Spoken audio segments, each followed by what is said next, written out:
Les années sida, Frédéric et Valentine, la valse Hésitation, mars 1985. De retour de Val d'Isère, le lundi, Valentine n'avait qu'une hâte, revoir Frédéric. Elle évoqua les après-midi de ski avec Victoire, Nicolas et Virginie, qu'elle avait appris à mieux connaître au fur et à mesure des pauses aux barres d'altitude où ils s'arrêtaient à chaque fois. Victoire n'avait pas été avare d'anecdotes sur son petit frère de 2 ans plus jeune qu'elle, ou sur ses élèves, puisqu'elle était professeure de biologie dans un lycée de Caen. Son mari, Nicolas Lemarié, était plus réservé, bien que chaleureux. Âgé de 35 ans, il était ingénieur agronome et il travaillait pour la Chambre régionale d'agriculture. Quant à Virginie, elle avait eu sa première étoile haut la main. Virginie est vraiment adorable. Je suis content que vous vous soyez bien entendu, répondit le médecin qui l'avait écouté en souriant. J'espère que je ne t'ai pas choqué avec mon baiser après le resto. Ne t'inquiète pas, c'est déjà oublié. C'est déjà oublié. Valentine sentit alors son cœur se serrer et retint à grand-peine les larmes qu'elle sentait monter. Les yeux un peu trop brillants, elle abrégea la conversation pour aller poursuivre les soins de ses patients. Elle prit son chariot de soins, mais dans le couloir, elle fut prise d'un vertige et dut s'appuyer contre le mur quelques secondes. Les larmes montaient inexorablement. Il ne fallait pas qu'on la voie comme ça. Elle courut se réfugier dans la réserve où elle s'écroula dans un coin pour pleurer tout son soul. Elle se revoyait avec lui à Val d'Isère. Dans ses yeux, elle avait cru percevoir qu'il n'était pas indifférent. Elle sentait encore ses doigts sur son cou lorsqu'il y avait accroché le pendentif qu'elle portait en permanence depuis. Les larmes recommencèrent à rouler sur ses joues. Lorsqu'elle avait chanté toutes ses chansons d'amour ce soir-là, leurs yeux s'étaient croisés plusieurs fois. Il était impossible que ses yeux, qui ne la lâchaient pas, aient menti. Elle lui avait déclaré son amour devant tous. Cependant, lorsqu'elle l'avait brièvement embrassé, il n'avait pas réagi. Il n'avait pas cherché à la retenir. Je me suis trompée sur toute la ligne. Il me trouve sympa, c'est tout. Mais il n'éprouve aucun sentiment. Apparemment, c'est un jeu pour lui. Et le livre, c'était peut-être lui, quand même, mais pour me piéger. Décidément, je suis trop conne. J'ai le don pour tomber amoureuse de mecs qui m'en font baver à chaque fois. Pourtant j'y ai cru, parce que moi, je l'aime vraiment. Ça fait si mal, plus mal que les autres fois. Elle s'essuya les yeux d'un revers de main. Elle se releva, les jambes tremblantes, et sortit de la réserve pour se rendre discrètement aux toilettes. Là, avant de retourner vers ses patients, elle aspergea son visage d'eau froide afin d'effacer les traces de son chagrin. Tout le reste de la journée, elle avait évité soigneusement de croiser le médecin. Dès qu'elle le voyait, elle avait envie de pleurer. Ses jambes se mettaient à trembler. S'il avait répondu à son baiser ce soir-là en sa voix, s'il lui avait demandé, elle l'aurait suivi. Même encore maintenant, elle le ferait. Les jours suivants, elle se montra assez distante, se contentant de répondre aux questions que lui posait le péage sur les patients. Elle semblait avoir perdu sa gaieté habituelle. Le médecin et même ses collègues s'en aperçurent. Frédéric avait aussi remarqué qu'elle évitait son regard. Elle ne venait même plus en pause, préférant aller tenir compagnie à David. Mais depuis son retour le lundi, le jeune homme trouvait son rayon de soleil sans entrain.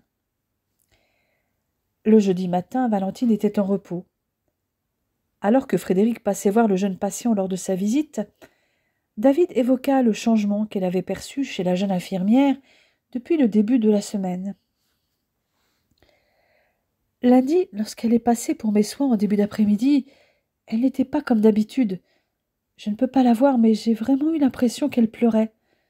Sa voix était étranglée. Je ne sais pas ce qui s'est passé ce jour-là.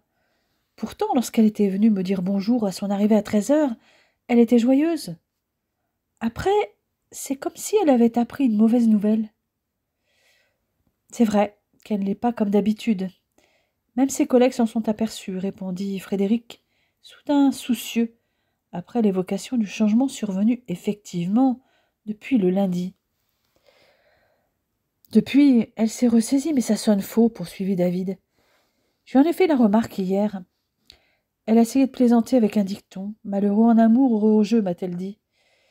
Eh bien, je crois que je vais tenter ma chance au loto. Il y a un homme là-dessous, j'en suis sûre. Un homme qui lui a brisé le cœur. Et j'ai ma petite idée sur son identité. Le jeune PH ne releva pas l'allusion. Elle est forte, elle va surmonter tout ça si c'est le cas. Je sais. Son moyen à elle, c'est de danser. Vous voyez, répondit le médecin sur un ton faussement enjoué. Mais si nous parlions un peu de vous, David, comment ça va? Frédéric détournait la conversation pour la réorienter vers son patient, mais son esprit restait préoccupé. Que s'était-il passé lundi? Elle était en effet joyeuse lorsqu'elle lui avait parlé de ses après-midi de ski. Il essayait de se remémorer ce qu'ils avaient dit l'un et l'autre. « J'espère que je ne t'ai pas choqué avec mon baiser, avait-elle demandé. Et moi, je lui ai répondu de ne pas s'inquiéter. C'est déjà oublié. Bon sang. C'est déjà oublié, comme si ça n'avait pas compté. C'est vrai qu'elle a abrégé la conversation aussitôt et que depuis, elle m'évite. » Il se traita en lui-même de tous les noms d'oiseaux possibles. Pourquoi je dis ça?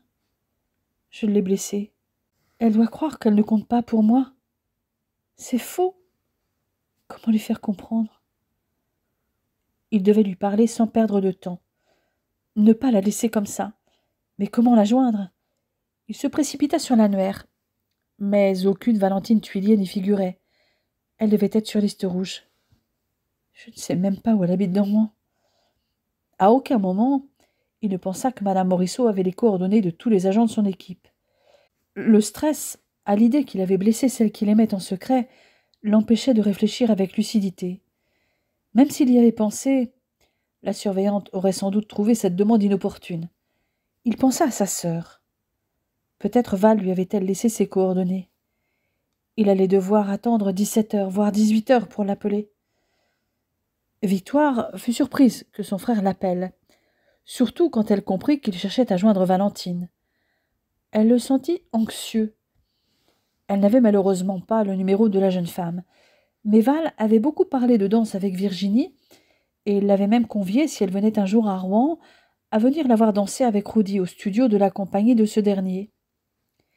Frédéric nota le nom du studio.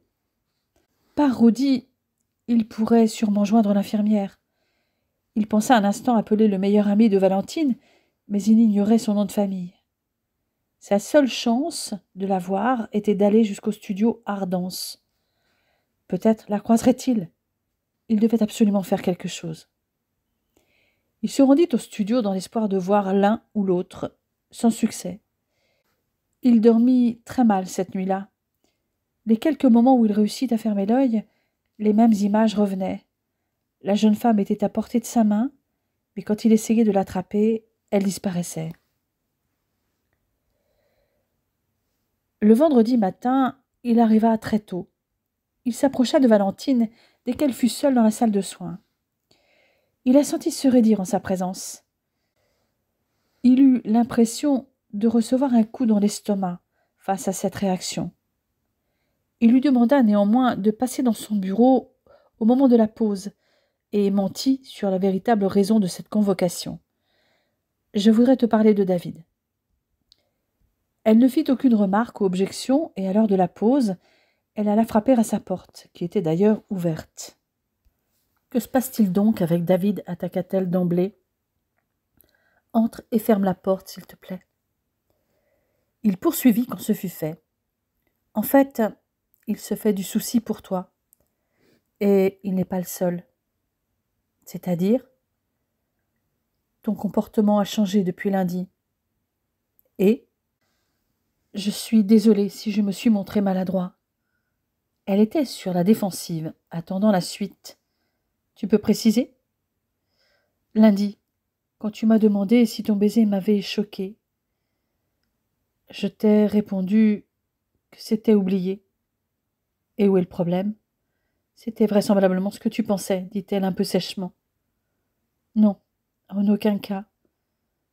Ce n'est pas ce que je voulais dire. Ce baiser ne m'a pas choquée et surtout, je ne l'ai pas oublié, bien au contraire. À quoi joues-tu exactement? Sa voix avait tremblé imperceptiblement et elle sentait ses yeux la brûler. Ce n'est pas un jeu. Tu es importante pour moi, Val. Mais jusque-là, je ne me sentais pas prêt pour une nouvelle relation. Je te remercie de ton honnêteté.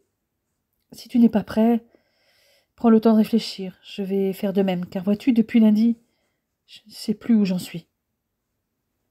Elle le regardait intensément. Son regard vert le transperçait, semblant chercher une réponse dans ses yeux à lui. Puis elle poursuivit d'une voix défaillante, comme si elle suffoquait. Je suis certaine de ce que moi je ressens. Mais les relations à sens unique, les trahisons, merci, trop peu pour moi. Tu sais bien que ce n'est pas à sens unique. Non, je ne sais pas, cria-t-elle presque avant de continuer dans un soupir. Comment le saurais-je? Je ne sais plus rien, à part ce que je ressens moi, comme je viens de te le dire. Et surtout, ne dis rien que tu pourrais regretter. Réfléchis. Il baissa la tête. Elle avait visé juste. Il regrettait ces mots qu'il avait prononcés en début de semaine sans songer à leur portée. Il aurait voulu la prendre dans ses bras, la sentir tout contre lui. Mais le moment semblait mal choisi. Elle était submergée par ses émotions, et celle qui dominait pour l'instant était un mélange de colère et de chagrin. Il releva la tête et plongea son regard dans les yeux de la jeune femme. « Ok, je vais faire comme tu le souhaites, même si moi aussi je suis sûre de mes sentiments. Mais nos discussions me manquent, Val. Alors en attendant, faisons la paix, la supplia-t-il. Je ne suis pas en guerre. Je suis blessée, et il me faut un peu de temps pour cicatriser. Mais d'accord, reprenons où nous en étions avant mes vacances. Ça te va? Oui, ça me va, répondit-il en lui prenant une main entre les deux siennes. Un frisson les parcourut tous les deux, mais ni l'un ni l'autre ne laissèrent transparaître quoi que ce soit. Les semaines suivantes, leur relation semblait être redevenue amicale. Cependant, Valentine gardait une certaine distance, restant professionnelle bien que chaleureuse avec Frédéric. Le médecin restait sur ses gardes. Surtout, ne pas la blesser de nouveau. Il tenait à elle et ne voulait surtout pas la perdre. Ce qu'il ressentait pour elle, il ne l'avait jamais ressenti. Il ne se souvenait même pas avoir dit un jour « je t'aime » à sa première femme. Ou s'il l'avait dit, les mots étaient vides de sens à cette époque. Avec Val, tout était différent. Il était amoureux comme il ne l'avait jamais été. Il appréciait les moments passés avec elle. Elle lui manquait lorsqu'il ne la voyait pas pendant une seule journée et n'avait qu'une hâte, la retrouver. Il aimait sa personnalité en accord avec ses aspirations à lui, son humour, sa façon d'être et de se comporter au quotidien, sa vision des choses semblable à la sienne. Il l'admirait pour sa beauté extérieure mais aussi intérieure. Depuis qu'il la connaissait, il avait été attiré par son empathie, sa compassion, ses compétences. Finalement, la peur de s'engager s'était évaporée. L'échec de son premier mariage était de moins en moins présent à son esprit. Val n'était pas Anna. Elle était même à l'opposé, désintéressée, ouverte aux autres, artiste, sportive, voire casse-cou. Plus les jours passaient, plus il était sûr de ses sentiments, et il se projetait dans une vie avec la jeune infirmière. Il restait souvent tard le soir dans son bureau, notamment lorsqu'elle était du quart d'après-midi, ne serait-ce que pour ne pas être loin d'elle. Quand elle était du matin, il était là très tôt. Dès qu'elle apparaissait, son cœur battait la chamade, ses mains devenaient moites, une douce chaleur envahissait son ventre. Bref, il avait envie d'elle. C'était un véritable feu d'artifice sensoriel, émotionnel et corporel. Il était obsédé par elle au point d'en rêver la nuit.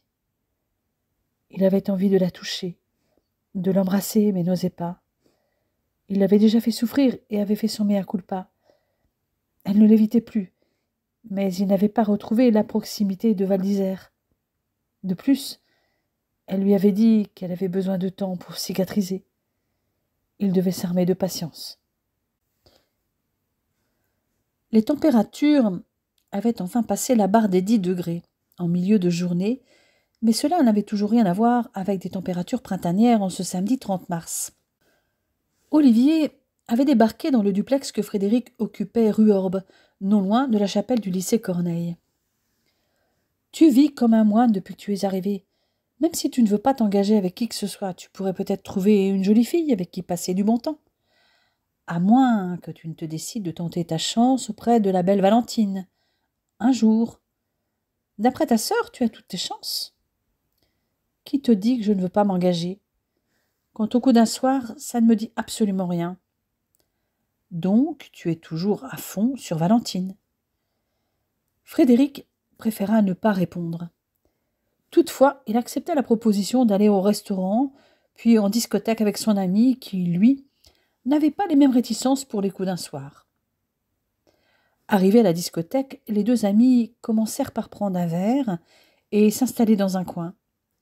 Frédéric, qui ne buvait que rarement de l'alcool, prit un Perrier citron. Ils regardaient tous les deux les danseurs évoluer sur la piste. Un couple se démarquait nettement des autres danseurs sur le titre phare du film Flashdance. « Dis donc, tu as vu ce couple qui danse super bien ?» intervint Olivier. Le jeune médecin avait repéré le couple depuis un moment et les fixait intensément. « Ce ne serait pas Valentine, en tenue plutôt sexy d'ailleurs. »« Si, c'est elle, » répondit Frédéric, dont le cœur avait raté un battement quand il l'avait vue. « Malheureusement, elle n'est pas seule. Elle paraît même très intime avec ce mec. »« Ce sont deux pros de la danse, si tu veux savoir. Ce mec est son ami d'enfance, et il est gai, » répondit Frédéric laconique. « Donc à ta place, à la prochaine danse, je foncerai, si toutefois le titre est dans tes cordes. En tout cas, moi, je vais y aller. Mais je suis bon joueur, je te laisse t'adulciner. » En attendant, l'infectiologue contemplait la jeune infirmière qui occupait tant ses pensées. La jeune femme avait lâché ses cheveux, juste retenus par un foulard de soie, et elle portait un top dos nu court, un jean taille haute et des sneakers. Frédéric avait aussi remarqué que depuis qu'elle était revenue de Val d'Isère, elle portait toujours le pendentif qu'il lui avait offert, et ce soir-là ne faisait pas exception. Il ne la lâchait pas des yeux. Elle était effectivement très sexy, et il n'était apparemment pas le seul à le penser. Olivier fut surpris de le voir se précipiter vers la piste quand commença le titre suivant, Footloose. Valentine fut tout aussi surprise de le voir devant elle, lui tendant la main pour danser un rock endiablé. Elle se laissa guider par le jeune médecin. Ils enchaînèrent avec quelques autres titres du moment, comme 99 Luftballons, Wake Me Up Before You Go Go, You're My Heart, You're My Soul. Olivier réussit à voler une danse avec Valentine et Frédéric tourna s'asseoir légèrement boudeur. Toutefois, l'hématologue revint avec la jeune femme éroudie et proposa un verre à tout le petit groupe. Comme Frédéric, l'infirmière prit un Perrier citron. Elle lui fit part de sa surprise de le voir là et surtout de sa maîtrise du rock. « Je peux remercier ma grande sœur sur ce coup-là. »« Tu es douée, et pas seulement pour le rock, j'en suis quasiment certaine. Tu as le sens du rythme. » Discuter dans l'ambiance bruyante de la discothèque n'était pas aisé.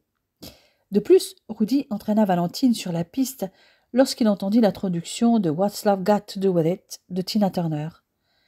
Les deux danseurs interprétèrent une chorégraphie l'un à côté de l'autre.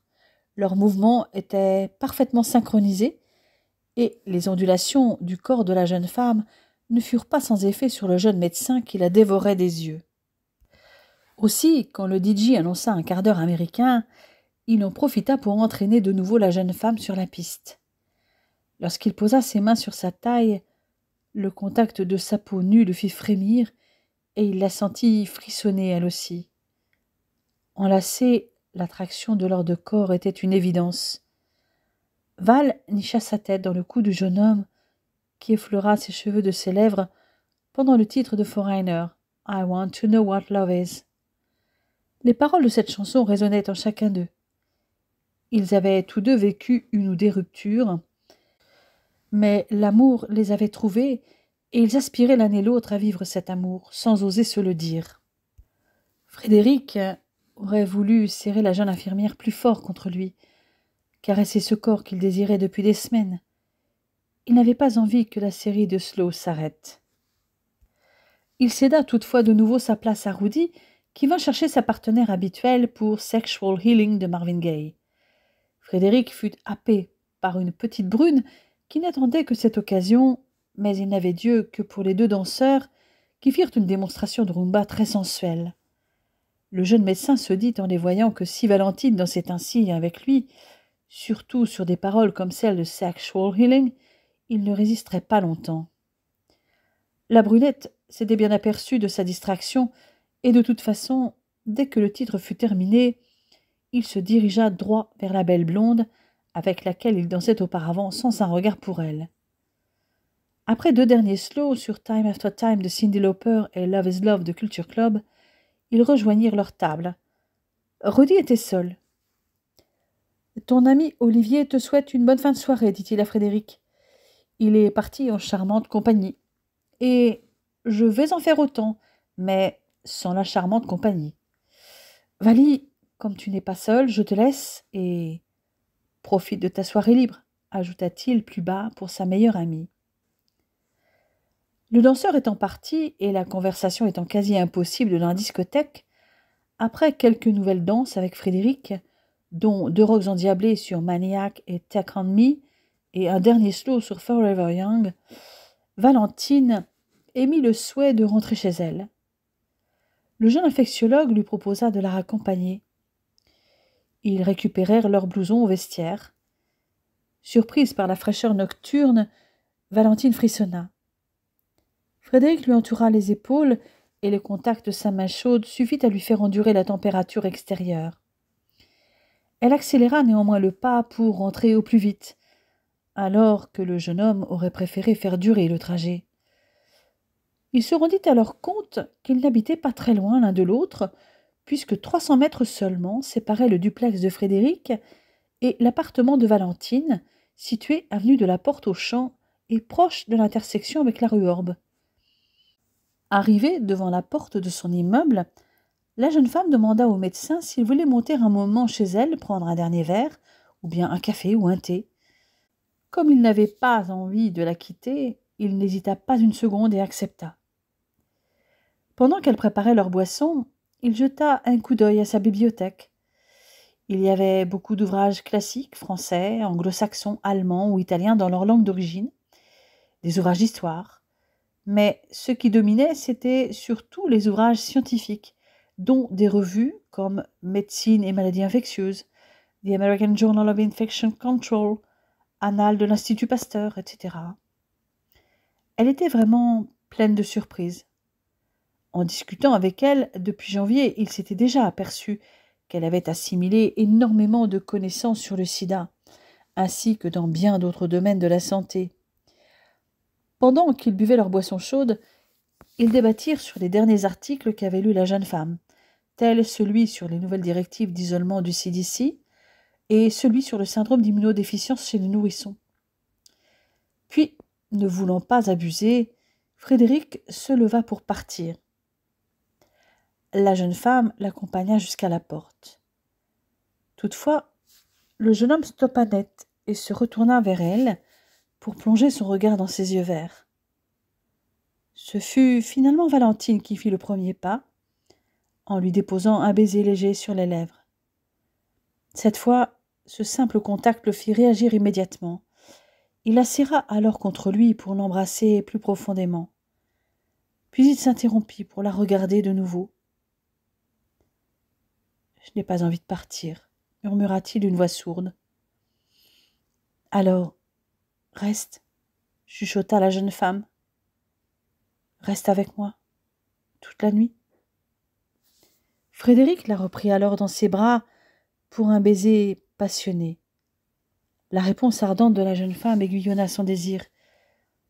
Il n'avait plus qu'une envie, se fondre l'un dans l'autre.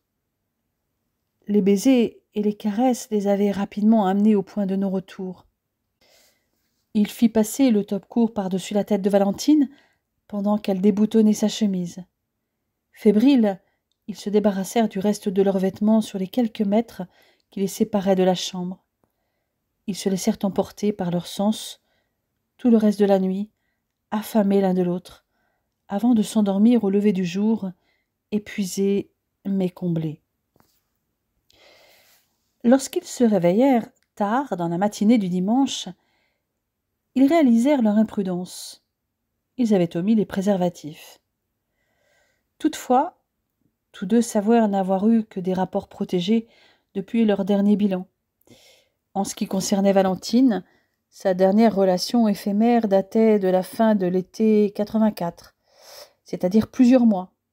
Et pour Frédéric, il s'agissait d'un coup d'un soir, début décembre. La tête reposant sur la poitrine du médecin, la jeune femme se livra entièrement sur ses précédentes relations. Son premier amour avait été un certain Giovanni, un mannequin italien rencontré lors d'un shooting photo en 1976. Elle avait rompu en 1977, après une relation de plusieurs mois, quand elle s'était rendue compte qu'il la trompait autant avec des femmes qu'avec des hommes, ainsi qu'elle l'avait déjà relaté à Frédéric en décembre. Le second était un homme de 15 ans plus âgé qu'elle, prénommé Christophe, avec lequel elle avait entretenu une relation de près de 2 ans et qu'il l'avait quitté au début de 1980 à cause de leur différence d'âge. Il y avait eu ensuite 3 relations éphémères. Je ne suis pas vraiment chanceuse en amour, pourtant je veux y croire. La chute a été dure après ma seconde rupture en 1980. C'est à ce moment-là que je suis partie aux États-Unis, pour oublier.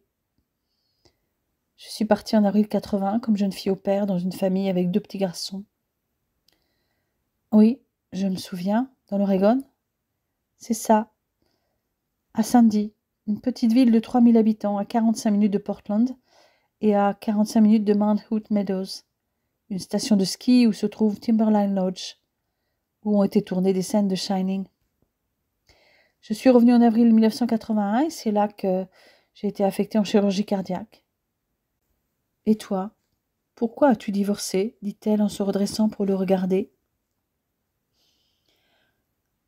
Je connaissais mon ex depuis l'enfance. Déjà à l'époque, nos parents respectifs nous voyaient mariés, enfin nos pères surtout. Ados, nous avions le même cercle d'amis, puis nous nous sommes retrouvés à Paris quelques années après, moi jeune interne et elle qui commençait sa carrière professionnelle à la fin de ses études à Caen. D'amis, nous sommes devenus amants et nous nous sommes mariés en 78. Au début, tout allait bien, nous pensions être amoureux, du moins moi je le croyais. Maintenant, je me rends compte que j'avais de l'affection pour Anna, mais je n'étais pas amoureux. En fait, je ne l'avais jamais été avec qui que ce soit. Comment t'en es-tu rendu compte ? Il la regarda alors droit dans les yeux. Elle était fascinée par ce regard, si bleu qu'elle se demandait s'il était vraiment naturel. Quand je t'ai vu, en décembre, ce que j'ai ressenti ce jour-là, je ne l'avais jamais éprouvé. Moi aussi, ce jour-là, j'ai réalisé que j'avais eu des coups de cœur, mais rien à voir avec ce qui m'est tombé dessus quand j'ai croisé ta route. Mais nous nous sommes rencontrés récemment et tu étais déjà divorcée. Je ne suis donc pas en cause dans ta rupture. Il repensait encore à ce jour de décembre, dans ce grand couloir, ce moment où il avait croisé son regard, son sourire un peu moqueur, le même qu'elle avait à cet instant. Non, bien sûr.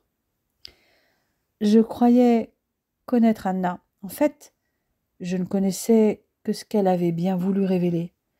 Au fil du temps, je me suis aperçue que nos centres d'intérêt et surtout nos projets divergeaient. Elle n'imagine pas sa vie ailleurs qu'à Paris, et j'aimais m'en échapper le plus possible. J'aime la montagne, la nature, et elle déteste. Elle est très égocentrique et plutôt intolérante envers certains groupes sociaux, et tu as pu remarquer que ce n'était pas mon cas. Et qui plus est, elle a une phobie des microbes, et j'ai choisi de me spécialiser en infectiologie. J'imagine donc qu'elle n'est pas dans le milieu médical? Non, elle est avocate d'affaires. Bref, nous nous sommes éloignés. Elle était très différente de celle que j'avais imaginée. J'avais gardé l'image de la jolie Anna joyeuse, pleine d'humour lorsque nous étions ados. Mais la réalité quotidienne en avait révélé une autre. Jolie, certes, mais ambitieuse et sans scrupules. Même notre vie sexuelle me semblait monotone. En fait, je ne la désirais plus. Pour être vraiment honnête, je ne la supportais plus, et je n'avais pas envie de jouer la comédie. L'année où je suis partie en mission aux USA m'a permis d'y voir plus clair. À mon retour, nous nous sommes mis d'accord pour divorcer par consentement mutuel en novembre 83. De toute façon, nous étions déjà séparés de fait depuis septembre 82. Frédéric, tout en parlant, avait saisi une main de Valentine et avait entrecroisé ses doigts avec les siens. De l'autre, il effleurait son visage. La douce caresse, très légère, la troublait jusqu'au plus profond de son être. Le jeune homme poursuivit. Elle ne me manquait absolument pas, alors que dès que je ne te vois pas une seule journée, tu me manques affreusement. Depuis décembre, je pense sans cesse à toi. Mais jusqu'à notre rencontre fortuite à Val d'Isère, je ne pensais pas être prêt pour une vraie relation. J'avais peur de me tromper de nouveau. Mais je suis tombé amoureux de toi et je veux que ça dure entre nous. Je t'aime, Val, ajouta-t-il en lui prenant le menton pour un baiser juste effleuré. Elle plongea son regard vert dans les yeux bleus de son amant. Peut-être que d'ici quelques jours tu vas te rendre compte que ce n'était qu'une illusion, qu'il n'y a que de l'attirance physique. Après tout, tu ne sais pas grand-chose de moi. Tu vas peut-être être déçu, soupira-t-elle. Il la tenait toujours par le menton et effleurait sa joue avec son pouce. Je t'observe depuis 3 mois. Nous discutons souvent ensemble et nos centres d'intérêt sont apparemment les mêmes. Il n'y a qu'à voir tes lectures. D'ailleurs, comment se fait-il que tu aies toutes ces revues américaines? Le couple américain chez lequel j'ai passé 1 an est un couple de médecins qui travaillent tous les deux au Providence Portland Medical Center. Je suis toujours en contact avec eux et ils m'envoient les revues ou quelquefois simplement la photocopie des articles qui m'intéressent. Je vois. En tout cas, ce que j'ai découvert sur toi a fait que les sentiments que j'éprouve depuis le début sont de plus en plus forts. Et je sais qu'avec toi, je peux être moi-même. Je me sens bien. Moi aussi, je me sens bien avec toi, rétorqua la jeune infirmière. Et tu as dû t'apercevoir que je suis moi-même, même dans le service. Je suis incapable de mentir sur mes sentiments et aussi sur mes opinions. Et je me suis rendu compte que tu supportais aussi mal l'intolérance que moi, que nous avions la même conception des soins. Je suis tombée raide dingue de toi dès le premier jour. Et ce que je ressens est bien plus fort que ce que j'ai pu éprouver jusqu'alors. La lueur dans les yeux de Valentine confirmait les mots qui sortaient de ses lèvres délicates, sur lesquelles il avait envie de presser les siennes. C'est vrai que tu m'as surpris en me révélant, dès le premier jour, pourquoi tu avais choisi les maladies infectieuses. J'avais l'impression que je pouvais tout te dire, que tu ne me jugerais pas. Moi aussi, je t'ai dit dès le premier jour que j'étais divorcée, alors que je n'en avais même pas parlé au chef de service. C'était sûrement inconsciemment une façon de te faire comprendre que j'étais libre. J'avoue que ça m'arrangeait. Tes yeux d'un bleu si improbable, ta bouche avec ce petit sourire en coin, tes cheveux un peu en bataille m'avaient déjà complètement séduite. Tu m'avais aussi conquis au premier regard par ton physique. Tes yeux aux différentes nuances de vert, ta bouche qui me donnait envie de t'embrasser, ton sourire irrésistible, ton visage de madone, ton corps de rêve. J'avais envie de toi. Et j'en ai encore envie tout de suite, dit-il en laissant glisser une main de l'épaule jusqu'au creux de la taille de la jeune femme. Elle tressaillit et se serra un peu plus contre lui. Ça tourne à l'obsession, docteur Ashray. J'ai tellement fantasmé sur toi. Mais la réalité dépasse tout ce que j'imaginais. Idem, rétorqua Valentine avec un sourire. Tu sais que certains manuels médicaux préconisent 3 rapports par semaine, pas 3 par jour et encore moins 6. Les lèvres gourmandes de Frédéric s'étirèrent en un sourire polisson, et il roula sur elle. Puis il prit appui sur les mains afin de relever son buste et mieux la voir. C'est de ta faute. Tu t'es donné à moi si totalement, sans tabou. Je n'ai jamais connu un tel lâcher-prise pendant l'amour. J'avais la sensation d'être complètement connectée à toi. Tu m'as laissé découvrir ton corps comme tu as exploré le mien. Cette osmose entre nous, le plaisir que j'ai vu dans tes yeux, que tu me dises que tu aimes et que tu me demandes ce que j'aime, tout ça, c'était nouveau pour moi. C'est la première fois que je me livre autant. Je me suis laissée guider par mes sensations et celles que je percevais chez toi. Je voulais te donner du plaisir autant que tu allais m'en donner. Eh bien, j'espère avoir réussi comme toi tu as réussi, répliqua-t-il en se laissant retomber sur elle. Sans répondre, elle attrapa son visage entre ses mains et chercha ses lèvres. Leurs langues se mêlèrent en un profond baiser qui les laissa à bout de souffle. Elle roula à son tour sur lui et s'installa à califourchon sur les cuisses de son amant. Vu la manière dont nous nous sommes jetés l'un sur l'autre, et le nombre de fois où nous l'avons fait cette nuit, nous avons tous les deux la réponse. Il revit alors la nuit défiler devant ses yeux.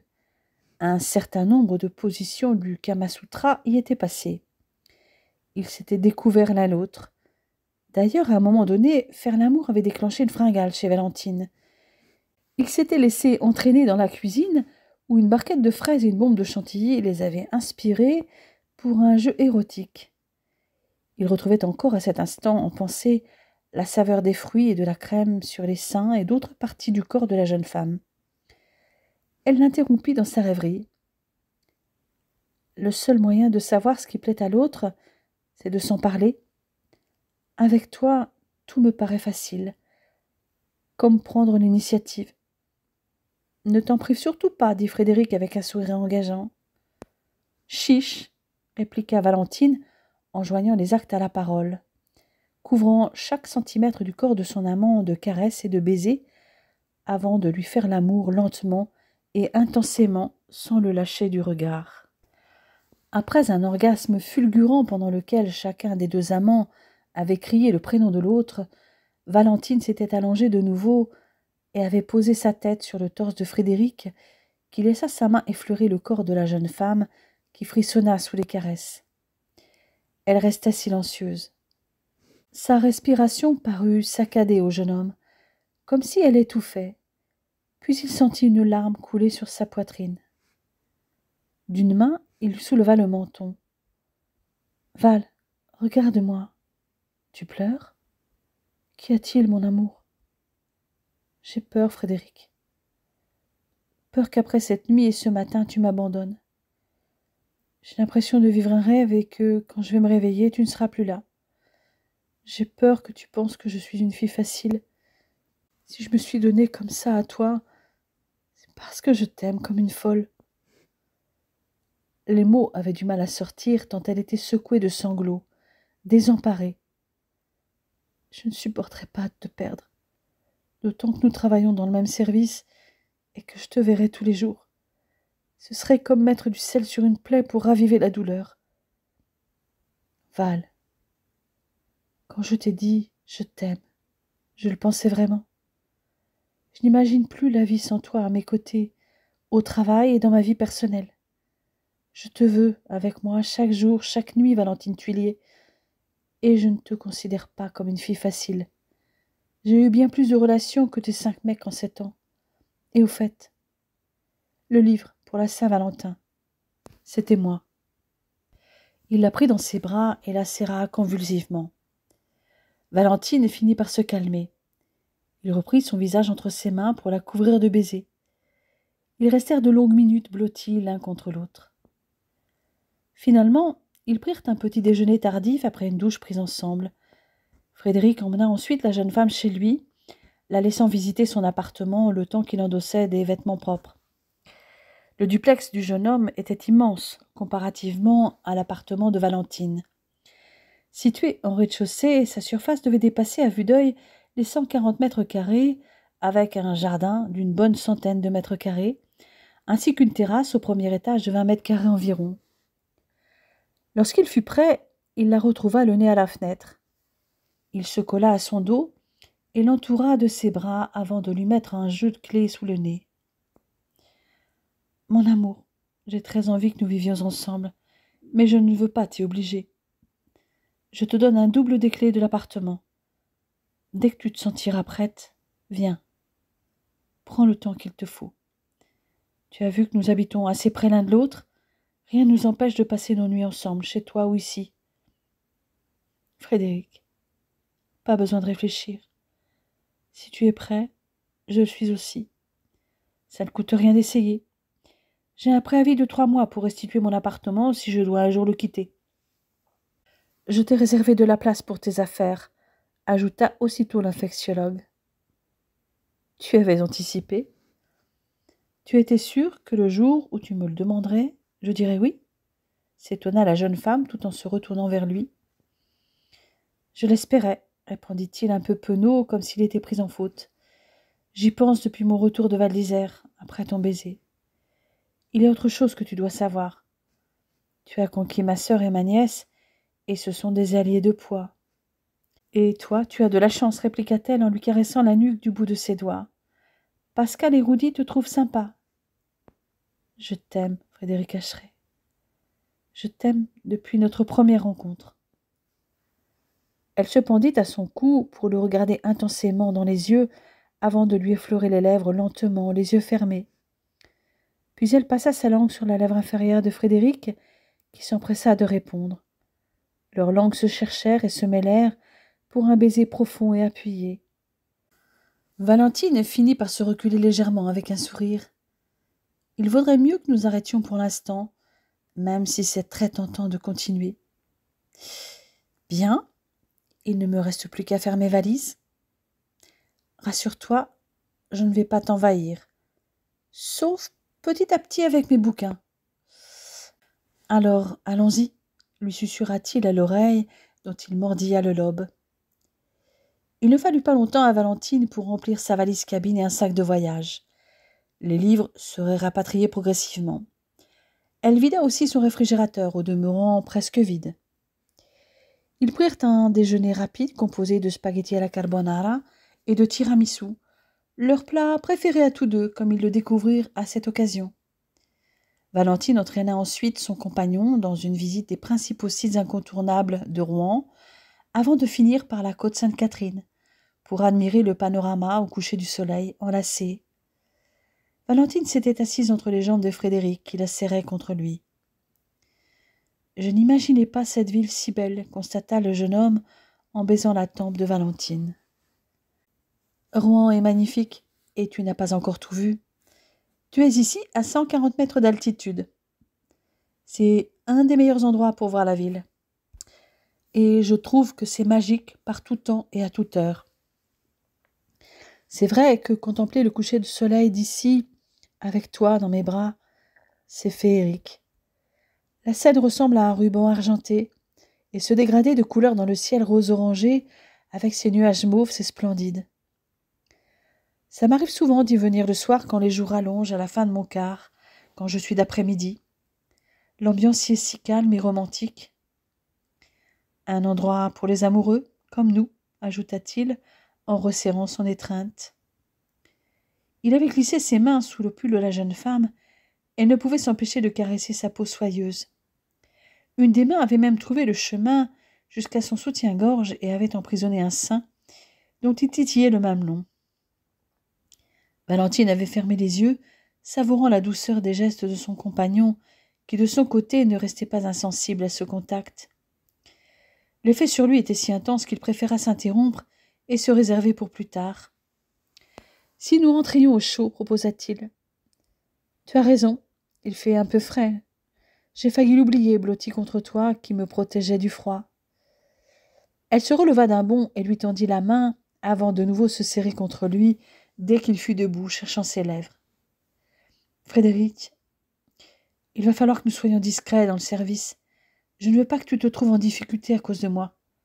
C'est ton premier poste de PH et je ne veux pas nuire à ta carrière. » « Je ne vois pas comment tu pourrais nuire à ma carrière, » s'exclama le jeune médecin. « Nous ne serions pas le premier couple médecin-infirmière. Il n'y a aucune raison de nous cacher. Ce que je voulais dire, c'est que je voudrais que toi comme moi, nous soyons sûrs que notre couple va réellement fonctionner. Peut-être que sous peu, nous allons nous chamailler pour des raisons X ou Y. Tu vas peut-être me trouver insupportable au quotidien. » Le médecin la regarda avec son habituel sourire en coin. Lui était sûr que jamais il ne la trouverait insupportable ou ennuyeuse. « Ok, je nous donne 15 jours pour voir si nous sommes compatibles au quotidien. Moi, je fais le pari que oui. Et si j'ai raison, là, j'informerai mon chef de service et l'équipe. Ça te va ? » « Oui, 15 jours c'est court. Mais moi aussi, je parie que ça va marcher et je suis prête à tout pour ça. » De retour au Orbe, après un dîner préparé à deux, Valentine déposa un album sur les genoux de l'homme de sa vie qui venait de s'installer sur le canapé. « Qu'est-ce que c'est » lui demanda-t-il. « Mon book avec les photos de mes shootings lors de ma courte carrière dans le mannequinat. Je ne veux rien te cacher. Il n'y a d'ailleurs rien de compromettant. » Elle s'assit tout contre lui et ils feuilletèrent ensemble le recueil de photos qui contenait des portraits mettant plus en valeur le visage, des photos de mode mettant en avant les tenues et des photos en maillot de bain montrant le corps parfait de la jeune femme. « Tu es sublime sur ces clichés.